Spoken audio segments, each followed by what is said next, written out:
Assalamualaikum warahmatullahi wabarakatuh. Jumpa kembali bersama saya Adi di channel Ngulik Sejarah. Dan pada video kali ini saya akan kembali lagi membacakan suatu kisah misteri yang merupakan kelanjutan dari kisah misteri yang sebelumnya. Jadi kisah misteri ini merupakan part kedua sekaligus part terakhir dari cerita yang sebelumnya ya teman-teman. Dan cerita pada kali ini tetap berjudul Terjerat Hubungan dengan Jin yang part kedua, yang merupakan juga sekaligus part terakhir ya teman-teman. Jadi apabila kalian belum menonton part yang pertama, saya sarankan untuk kalian menontonnya terlebih dahulu agar kalian mengerti keseluruhan alur ceritanya dari awal sampai akhir. Cerita pada kali ini masih tetap ditulis oleh Om Ras. Nantinya kalian juga bisa mengunjungi tweet beliau secara langsung. Yuk, daripada kita lama-lama, bagaimana ceritanya dan bagaimana kelanjutan ceritanya tentunya. Mari kita langsung saja menuju ke kelanjutan ceritanya. Perhatikan baik-baik, dengarkan baik-baik, dan saya sarankan untuk kalian juga menggunakan earphone untuk mendapatkan kualitas audio yang lebih baik ya teman-teman. Daripada kita lama-lama, langsung saja kita menuju ke ceritanya. Persiapkan diri kalian, karena ceritanya akan saya mulai.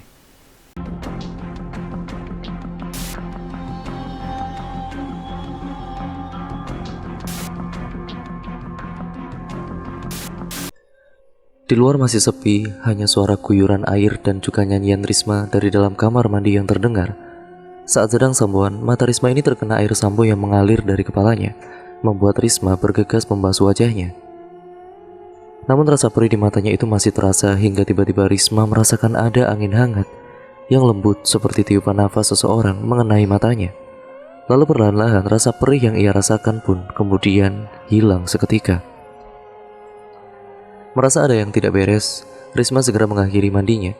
Meski di bagian rambut masih ada sedikit sisa buih-buih sampo yang menempel, di dalam kamar rupanya Dini belum juga kembali. Tapi Risma tidak terlalu risau, ya karena ia yakin Dini pasti sedang berada di luar. Mungkin sedang makan bersama dengan teman-temannya di warung, atau hanya mengobrol-ngobrol santai bersama yang lainnya. Ia mengenakan baju yang paling bagus menurutnya. Dia membiarkan rambut panjangnya itu tergerai indah. Saat melewati pos security, Risma ini izin keluar untuk membeli barang-barang keperluannya. Ia harap-harap cemas, takut kalau-kalau tidak diizinkan. Tapi rupanya security yang baik itu memperbolehkan saja Risma keluar. Risma yang memang orangnya tidak pelit itu pun memberikan uang rokok pada security-nya. Meski ditolak, tetapi Risma terus memaksa, sehingga mau tidak mau security itu terpaksa menerimanya. Di luar udara sedikit dingin dan Risma berjalan pelan menuju ke arah jajaran pohon sengon yang berjarak tidak terlalu jauh dari pos security itu tentunya. Ia melihat seseorang laki-laki tengah bersandar di salah satu pohon sengon. Laki-laki itu adalah Kamir. Ia mengenakan pakaian yang terlihat sedikit aneh bagi Risma. "Sudah lama ya kau menunggu? Mau seberapa lama pun, aku akan tetap menunggumu," ujar Kamir seraya tersenyum. Senyumannya begitu sangat manis, membuat pipi Risma ini memerah. Laki-laki itu mengajak Risma untuk berjalan kaki menuju ke arah jajaran warung. "Bagaimana kalau kau belikan makanan untuk kita? Ini uangnya," ujar Kamir memberikan beberapa lembar uang 100 ribuan. Mata Risma terbelalak. Masa iya harga lalapan di daerah ini semahal itu? Batin Risma menatap lembaran uang yang diberikan oleh Kamir. Kamir mendadak tertawa. "Selebihnya untukmu saja," ujarnya. Risma semakin bertambah bingung. Bagaimana bisa seorang laki-laki yang baru saja mengajaknya untuk jalan tiba-tiba memberikan uang yang jumlahnya tidak sedikit, dengan sukarela lagi? Risma berpikir pasti ada sesuatu yang diinginkan oleh Kamir darinya. "Maaf sebelumnya, tapi kalau kau berpikir aku adalah perempuan yang bisa dibayar, kau salah besar. Karena harga diriku tidak sebanding dengan uangmu," ujar Risma. Kamir terdiam, mulutnya ternganga sedikit mendengar perkataan Risma. "Aduh, maaf ya Risma, aku sungguh tidak bermaksud merendahkanmu dengan uang ini. Tapi yang ku tahu, kebanyakan wanita suka dengan uang, makanya aku berpikir untuk memberikan yang banyak untukmu."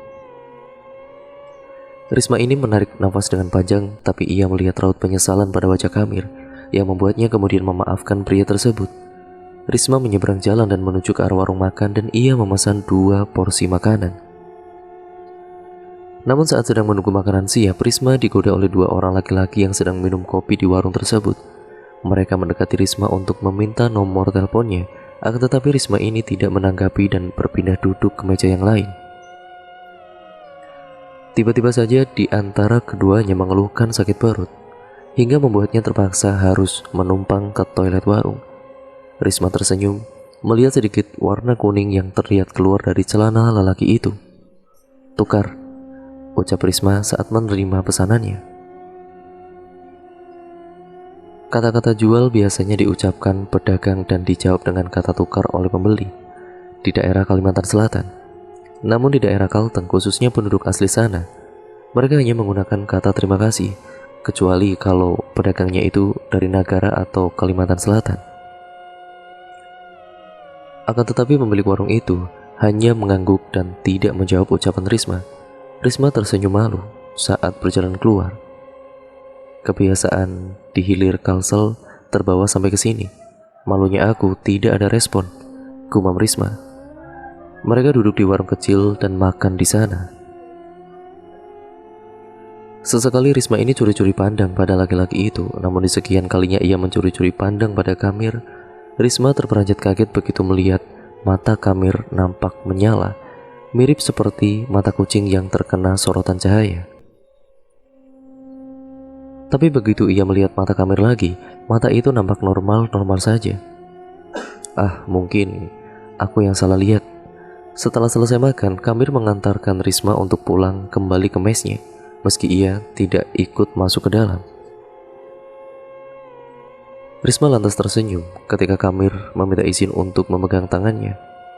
"Kau tidak takut dengan makhluk yang tidak terlihat? Maksudmu bagaimana?" "Ya, jin misalnya." "Ya, kenapa harus takut? Kata ibuku, kalau kita tidak macam-macam dan juga menghormati apapun itu kepercayaan di setiap tempat, kita tidak akan diganggu oleh mereka. Karena kita hidup di dunia ini kan memang saling berdampingan dengan mereka, antara yang terlihat dan juga yang tidak terlihat." Kamir tersenyum dan juga mengangguk. Lalu kemudian Dini sedang muntah-muntah di luar kamar mes ketika Risma baru saja sampai. Kamu kenapa, Din?" Dini tidak menjawab, nampaknya ia sudah sangat lemah sekali. "Aku minta bantuan dulu ya, Din." "Jangan, gak usah. Bawa aku masuk ke kamar saja. Aku hanya masuk angin," cegah Dini cepat. Akhirnya mau tidak mau Risma memapa Dini masuk ke dalam kamar, membaringkannya di atas tempat tidur. "Aku kerok ya, Din, biar anginnya keluar." Dini mengangguk. Keesokan harinya keadaan Dini semakin memburuk. Wajahnya pucat dan juga tidak bisa mencium bau-bauan, bahkan mencium parfum, yaitu parfum Risma. Dia akan muntah-muntah. "Risma, panggil Fitri dari luar kamar." "Iya, sebentar." Saat pintu terbuka, terlihat Fitri tengah berdiri bersama seseorang perempuan. "Ku dengar tadi malam Dini muntah-muntah ya?" "Iya, masuk angin katanya." "Coba dicek dulu, siapa tahu sakitnya parah," ujar Fitri. Dari dalam kamar, Dini menyahut kasar yang intinya dia tidak ingin pergi ke klinik. "Jangan ngeyel. Kalau sakit ya harus diobati. Apalagi di sini sudah ada kliniknya dan gratis pula. Jadi uangmu tidak akan berkurang," ujar Fitri. "Aku tidak mau, ya tidak mau." Dasar kamu itu." Hari itu adalah hari terakhir mereka bekerja dan besok sudah masuk waktu cuti. Risma dan juga Dini pun pulang selama 2 minggu, yaitu 2 minggu itu waktu kotor. Pulang pergi terhitung ya di situ juga. Tapi tidak tahu kenapa, Risma ini merasakan kesepian saat dan juga rindu dengan berat pada sosok Kamir saat dia berada di rumahnya. Ibarat kata, makan tak kenyang, mandi tak basah karena rindu. Singkatnya, sampailah di hari di mana mereka kembali, tapi ada yang aneh dari Dini. Saat ia memakai baju kerja mereka, perutnya terlihat membesar dari sebelumnya. Bila ditanya, jawabannya selalu kembung atau masuk angin. Tapi apakah ada orang kembung setiap hari? Ya entahlah, yang namanya bangkai pasti akan tercium juga baunya. Akhirnya Dini dipaksa untuk melakukan tes kehamilan oleh pengawas mereka. Nah, dan ternyata pada kali itu hasilnya positif. Dini hamil sudah 4 bulan. Ia sendiri tidak tahu siapa ayah dari bayi yang dikandungnya saat itu, karena ia mengaku sudah tidur dengan banyak sekali lelaki. Risma yang selalu menemaninya dan juga selaku teman sekamar Dini pun akhirnya ikut kena tes juga. Tapi dia benar-benar tidak merasa melakukan apapun, ya tentu tidak keberatan. Alhasil, Dini dikeluarkan dari pekerjaannya secara diam-diam. Dengan mata yang sembab, Dini meminta uang perjanjiannya pada Risma. "Aku sudah tidak punya uang, Ris. Aku pun bingung mau bagaimana menceritakan ini pada orang tuaku," ucapnya dengan terisak. Risma yang memang orangnya tidak tegaan itu lantas mengambilkan uang di dompetnya. "Ini uang 3 juta. Aku lebihkan untukmu. Kamu yang sabar ya, Din." Dini mengangguk dan ia mengambil uang tersebut dari Risma. Lalu keduanya pun berlanjut tidur. Paginya, pada saat Risma sudah berangkat bekerja, Dini masih merapikan barang bawaannya. Saat sore harinya sepulang kerja, pesanan gaun milik Risma diantarkan oleh Desi. Namun saat akan membayarnya, Risma terperanjat kaget begitu mengetahui semua uangnya yang berjumlah 4 juta itu raib. Risma terduduk lemas. "Ya Allah, kemana semua uangku?" isaknya. "Kenapa, Ris?" tanya Desi. "Uangku hilang, Des. Aku gak bisa bayar barangmu sekarang." "Ya Tuhan, berapa yang hilang?" "Enggak sedikit, Des, 4 juta. Sisa aku bayar hutang ke Dini tadi malam. Itu uang pemberian ibuku padahal." "Dini tahu di mana kau taruh uangmu?" Risma tertegun. Dini memang tahu di mana ia meletakkan uang semalam, namun ia tidak ingin menuduh Dini. "Ah, pasti ya Dini itu pelakunya. Kurasa bukan. Mungkin memang ada pencuri yang masuk ke area mes kita. Kita kan tidak tahu. Tidak akan ada orang yang bisa masuk ke sini selain orang-orang dalamnya juga. Ya kamu tuh terlalu baik atau memang bodoh sih, Riz. Sini, ikut aku." Desi langsung menarik tangan Risma dan kemudian membawanya keluar area perusahaan. Tentunya setelah mendapatkan izin dari security, Desi menarik tangan Risma menuju ke arah warung di mana laki-laki yang dulu pernah mengganggu Risma sedang duduk di situ. Desi memperjelas semuanya dan si laki-laki itu pun mulai bercerita. 1,5 juta kumpulannya yang aku berikan sama kamu, mulai dari barang-barang, pulsa, uang, sampai makanan. Kata Dini itu semua kau yang minta, dan bodohnya aku langsung percaya. Lemas kaki Risma mendengar cerita dari laki-laki tersebut. Teganya Dini menjual namanya hanya untuk uang. Menjual namamu saja dia tega, apalagi hanya mengambil uangmu. Jadi apa kau masih tidak percaya? Ujar Desi. Malam itu untuk pertama kalinya Risma tidur sendirian di mes. Saat matanya sudah terpejam, ia mulai merasakan seseorang memeluk erat dirinya. Pelukan hangat itu membuat Risma enggan untuk bangun. Keesokan paginya saat ia bangun tidur dan juga bersiap untuk mandi, Risma ini melihat lembaran uang 100 ribuan di atas kasur Dini. Ia mencoba mengusap-ngusap matanya, menyangka kalau itu hanyalah mimpinya saja. Tapi seberapa keras pun ia menggosok-gosok matanya, uang itu tetap tidak ada dan tidak berkembing dari tempatnya. Ya Tuhan, uang sebanyak ini milik siapa? Gumam Risma langsung memastikan kalau pintu kamar mesnya masih terkunci dengan rapat. Risma ini menutupi uang itu dengan selimut. Sebelum ia kembali, Risma tidak berani menggunakan uang tersebut sedikit pun, karena uang itu bukanlah miliknya. Pekerjaannya hari itu sedikit terganggu dengan pikirannya yang masih memikirkan tentang uang yang ia temukan, yaitu yang berada di atas kasur Dini tadi pagi. Hingga ia mendapatkan teguran dari pengawasnya. Saat pulang bekerja, Risma cepat-cepat berjalan menuju mesnya. Saat ia mengecek di bawah selimut, ternyata uang itu masih tetap ada di sana. Apa aku gunakan saja uang ini? Tidak, ini bukan uangku. Selesai mandi, Risma membaringkan tubuhnya di atas tempat tidur. Saat ia terlelap, Risma kembali bermimpi. Tapi mimpinya malam itu lain dari malam-malam sebelumnya. Di dalam mimpinya, Risma diajak berhubungan badan oleh Kamir, dan Risma sama sekali tidak menolaknya. Setiap sentuhan dan juga belayan dari Kamir itu begitu sangat nyata dan juga sangat membuat Risma nyaman yang Risma rasakan. Saat terbangun, Risma ini mendapati bercak darah di spraynya. CD-nya yang semalam terpasang pun kini sudah terlepas dan ada rasa nyeri di bagian, mohon maaf, itunya. Jantung Risma berdegup dengan cepat. Ia takut dengan apa yang ia lihat dan juga rasakan. Bagaimana mungkin berhubungan di dalam mimpi bisa sampai seperti ini saat ia terbangun?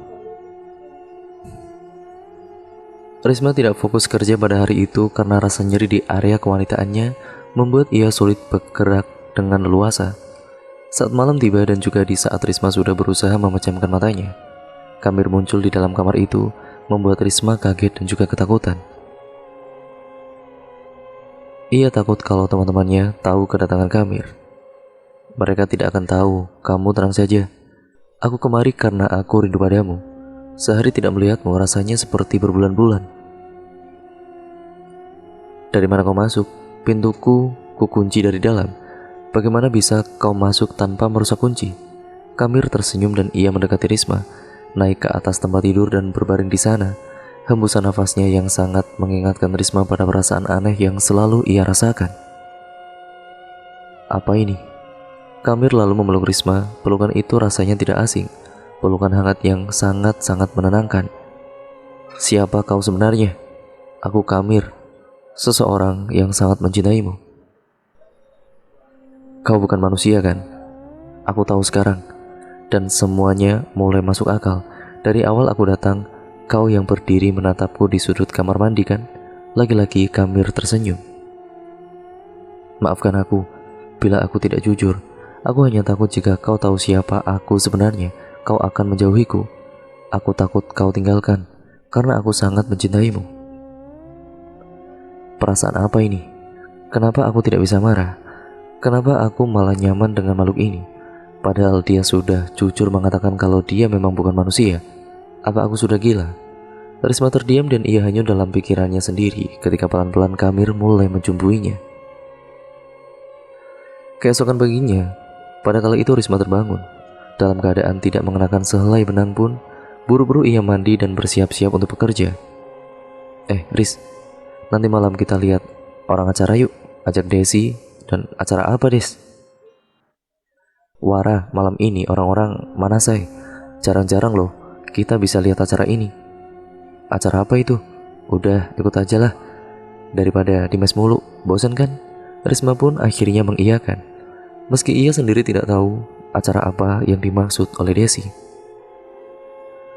Dan setelah selesai mandi, Risma berdandan cantik mengenakan gaunnya. Namun tiba-tiba lampu mes mendadak pecah. Dari arah belakang terdengar suara berat seseorang. Aku tidak suka kau berpenampilan seperti itu saat akan bertemu orang-orang, ujar Kamir. Memangnya kenapa penampilanku? Ada yang salah? Kau terlalu cantik. Aku tidak mau wanitaku dicintai oleh banyak orang atau banyak pria. Atau kalau tidak, aku akan menyingkirkan para pria itu. Risma terengah-engah mendengar perkataan Kamir. Jadi aku harus pakai pakaian yang mana?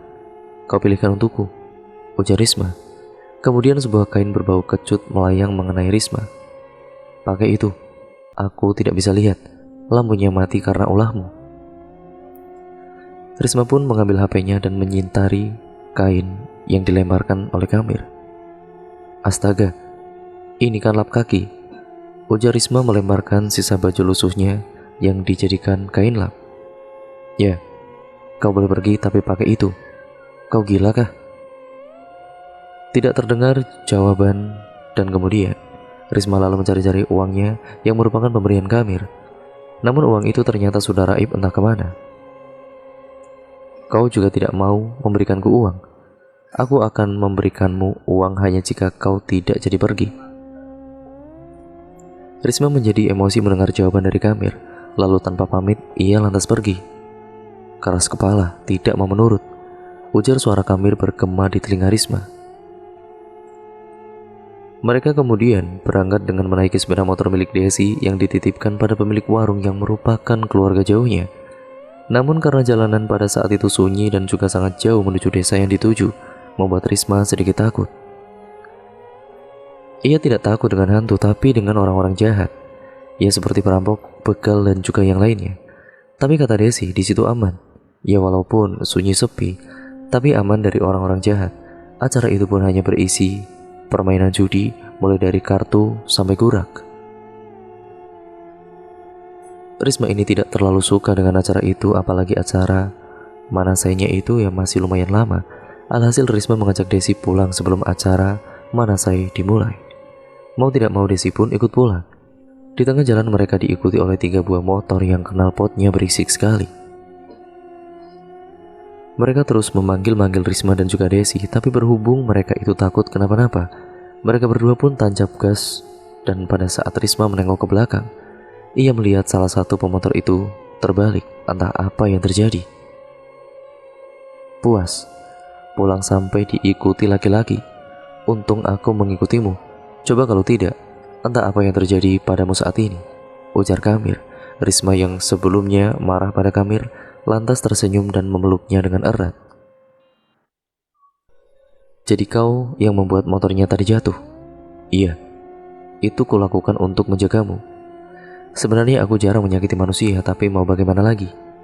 Mereka sudah berani mengganggu dan membuat takut wanitaku. Jadi aku terpaksa menyakiti mereka. Risma kemudian tersenyum dan juga memeluk erat si Kamir ini. Dan sejak malam itu hubungan keduanya semakin rapat. Risma tahu hubungannya dan Kamir adalah salah, tapi ia nyaman dengan sosok jin tersebut. Ia merasa dicintai dan juga diperlakukan seperti ratu oleh Kamir. Kamir juga tidak pernah memaksanya ataupun memaksakan kehendaknya kepada Risma. Hingga sampai suatu hari Risma disuruh pulang oleh ibunya. Ia awalnya tidak tahu apa maksud ibunya itu, tapi yang pasti Risma membujuk Kamir agar mau ikut bersamanya ke rumah orang tuanya Risma. Namun awalnya Kamir ini menolak, ya karena ia tidak bisa meninggalkan tempat daerahnya. Ayolah, kumohon, bujuk Risma. Baiklah, tapi aku akan mengambil uang terlebih dahulu. Risma tersenyum dan juga mengangguk. Keesokan harinya Risma ini izin cuti terlebih dahulu dengan alasan yang sudah ia persiapkan. Meskipun Kamir tidak pernah terlihat oleh orang-orang lain, namun Risma cukup bahagia mengetahui Kamir ikut bersamanya. Di bus, Risma itu sengaja memilih perjalanan malam dan membeli 2 karcis atau 2 tiket dengan bangku yang berdekatan agar bisa tertidur bersandar di bahu Kamir. Singkat ceritanya, saat sampai di rumahnya, Risma dihadapkan dengan kenyataan yang membuatnya hampir pingsan. Bagaimana tidak? Ternyata ia sudah dijodohkan. Bahkan hari pernikahannya pun sudah ditentukan. Ya, Kamir mengamuk pada kala itu. Barang-barang di dalam kamarnya Risma pecah berserakan. Aku akan membunuh siapapun yang memisahkan kita, ujar Kamir dengan suara yang menggelegar. Risma ketakutan mendengar perkataan Kamir. Ia menangis sesenggukan di antara barang-barangnya yang sudah berhamburan di lantai. Aku sendiri pun tidak tahu akan jadi seperti ini, isak Risma dengan pelan. Ah, diam, bentak Kamir. Pecahan kaca terlempar ke arah Risma dan juga melukainya. Saat Risma menjerit, barulah Kamir berhenti berulah. Maaf, kau terluka karena aku. Risma sebisanya menghindar dari sentuhan Kamir, membuat Kamir menjadi murka. Dan saat pintu kamar dibuka oleh ibunya, wanita itu kaget, ya karena melihat kamar yang sudah seperti kapal pecah tersebut. Saya tidak mau menikah dengan laki-laki yang saya sendiri tidak pernah mengenalnya, Ma. Lalu kau mau bagaimana? Apa lupa? Apa kau benar-benar lupa apa yang sudah terjadi berbulan-bulan lalu? Tolong Laris, turuti kemauan Mama sekali ini saja. Ini juga untuk kebaikanmu. Risma tidak bisa, Ma. Risma sudah mempunyai kekasih. Mama tidak peduli, pokoknya kamu ingatkan laki-laki pilihanmu yang dulu. Kemudian, tiba-tiba ibunya Risma itu terjatuh dan tidak sadarkan diri. Kamir, teriak Risma mengundang kedatangan Alia. Ya Allah, Mama kenapa kak? Panggil bantuan Al, cepat. Alia berlari kencang keluar rumah, memanggil tetangga terdekat dari rumah mereka. Namun saat Alia akan masuk bersama dengan tetangganya, pintu rumah yang sudah dalam keadaan terkunci dari dalam. Mereka berusaha mendobraknya, namun pintu dari kayu ulin itu terlalu kokoh untuk didobrak. Kau ikut aku, ujar Kamir menarik Risma dan kemudian Risma menjawab dengan berontak. Tidak, kau jahat. Aku tidak akan pernah ikut denganmu. Ah, kau itu milikku. Kemudian suara kaca jendela yang dipecahkan terdengar. Tolong, tolong, begitulah teriak Risma. Untungnya salah satu tetangga mereka tersebut adalah seorang guru ngaji. dan sedikit paham dengan hal-hal yang seperti itu. Beliau melakukan komunikasi dengan jin tersebut, namun jin laki-laki itu rupanya sangat kuat dan alot untuk diusir. Bahkan tasbih di dalam saku baju ustadz tersebut sampai terlempar di udara. Suara geraman itu memekakan telinga, membuat Risma, Alia dan juga 2 orang lainnya jatuh tidak sadarkan diri. Dan saat terbangun keadaan sudah tenang, Risma pun sudah tidak melihat keberadaan Kamir lagi di situ. Azan subuh lama-lama terdengar dari toa langgar atau musola di daerah itu. Ustadz itu kemudian menarik nafas lega ketika melihat Risma sudah siuman. Alhamdulillah, kita belum terlambat. Walaupun kau tak jadi dinikahkan, jin itu tetap akan membawamu ke dunianya. Dan jin itu hanya mengulur waktu sampai kau benar-benar yakin untuk ikut bersamanya. Untung semuanya belum terlambat. Dunia Risma seakan-akan runtuh seketika, bagaimana tidak, karena ia sudah menyerahkan dirinya secara sukarela untuk memuaskan nafsu jin tersebut. Kepalanya mendadak pusing. Risma menangis sekencang-kencangnya menyesali apa yang sudah ia lakukan selama berhubungan dengan Kamir. Ia bahkan hampir membuat sang ibu terbunuh. Ya Allah, apa yang telah aku lakukan?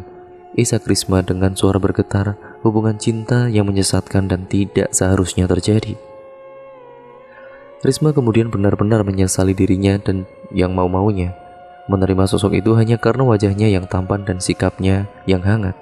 Setelah kejadian itu, Risma jujur pada calon suaminya, yaitu laki-laki yang dipilihkan oleh ibunya, tentang keadaannya saat itu. Namun laki-laki itu dengan ikhlas mau menerima Risma. Namun sekarang, alhamdulillah, rumah tangga mereka sudah dikaruniai 2 orang anak, bukan anak kandung keduanya melainkan anak adopsi, karena setelah kejadian itu Risma sudah tidak bisa memiliki anak. Rahimnya dirusak secara goib oleh jin yang pernah menidurinya itu. Wallahu a'lam. Dan cerita pun akhirnya selesai sampai di sini ya teman-teman. Terima kasih untuk kalian semua yang sudah menyimak video kali ini dari part awal sampai part yang kedua ini, yang sekaligus merupakan part yang terakhir dari keseluruhan alur ceritanya ya teman-teman. Bagi kalian yang belum menonton part yang sebelumnya, saya sarankan untuk menontonnya terlebih dahulu agar kalian mengerti keseluruhan alur ceritanya dari awal sampai akhir. Sekian dan terima kasih, sampai berjumpa di video yang selanjutnya ya teman-teman. Kurang lebihnya mohon maaf apabila banyak salah kata ataupun narasi saya yang mungkin kurang jelas atau terlalu cepat atau mungkin terlalu lambat. Dan jangan lupa untuk kalian ya tekan tombol subscribe serta nyalakan tombol lonceng notifikasinya agar kalian tidak ketinggalan video terbaru selanjutnya tentunya dari channel ini. Dan juga baik buruknya yang terkandung dalam cerita pada kali ini, semoga kalian bisa memilah dan juga memilihnya sendiri. Mana yang baik, mana yang buruk. Yang baik kalian ambil, yang buruk ya tentunya kalian buang jauh-jauh ya teman-teman. Sampai berjumpa di video yang selanjutnya. Wassalamualaikum warahmatullahi wabarakatuh.